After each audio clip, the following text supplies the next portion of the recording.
सो दोस्तों in this video we are going to cover all about the space rocket. और ये video हमने divide किया है टोटल 3 मेन पार्ट में। The first one is the purpose of space rocket, the second one is the different part of space rocket and the third one is the difference between the spacecraft and the airplane. So hey guys, कशा आहात तुम्ही? स्वागत है आप सभी का एक नए वीडियो में। और इस वीडियो में हम बात करेंगे स्पेस रॉकेट के बारे में।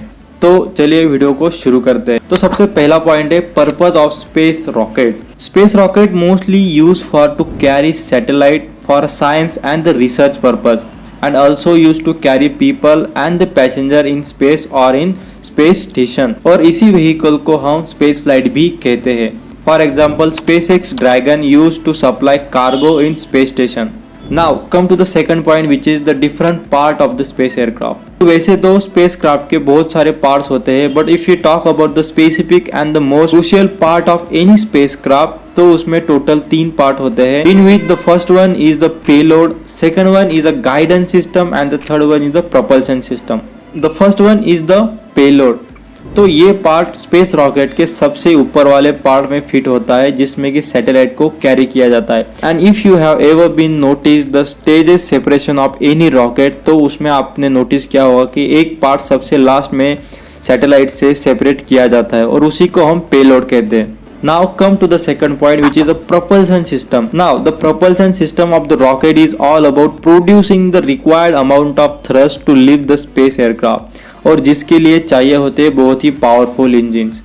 Now the space rocket engines are totally different from the other jet engines and the major difference is ये engines non air breathing type के होते हैं because there is no oxygen available in the space। तो इन rockets में internally separate fuel and oxygen tanks fit किए जाते हैं for the proper combustion and to produce the high amount of thrust to reach the speed of escape velocity which is around 40,000 km/h, and on the basis of the fuel and the oxygen used in the rocket, these engines are classified into 2 main types, which is the first one is a liquid rocket engine and the second one is the solid rocket engines। तो liquid rocket engines में क्या होता है कि liquid rocket engines के अंदर separate tanks fit किए रहते हैं, जिसमें कि फ्यूल एंड ऑक्सीजन स्टोर किया जाता है in the form of liquid. और जब भी कंबशन होता है तो ये fuel and oxygen mixture pump किया जाता है towards the combustion chamber for the proper combustion. Normally you will find this kind of engines are fitted on the space shuttle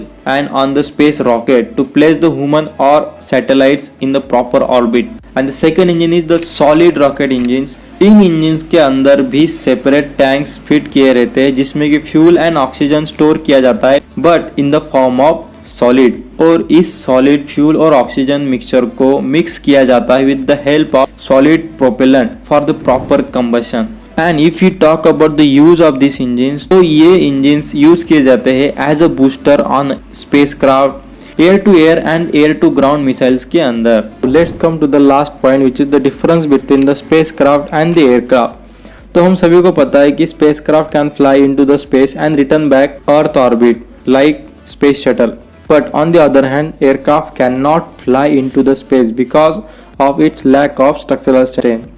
अब किसी भी एयरक्राफ्ट को मैन्युफैक्चर करते टाइम ये ध्यान में रखा जाता है कि वो पर्टिकुलर एयरक्राफ्ट कौन सी हाइट पर फ्लाई करेगा।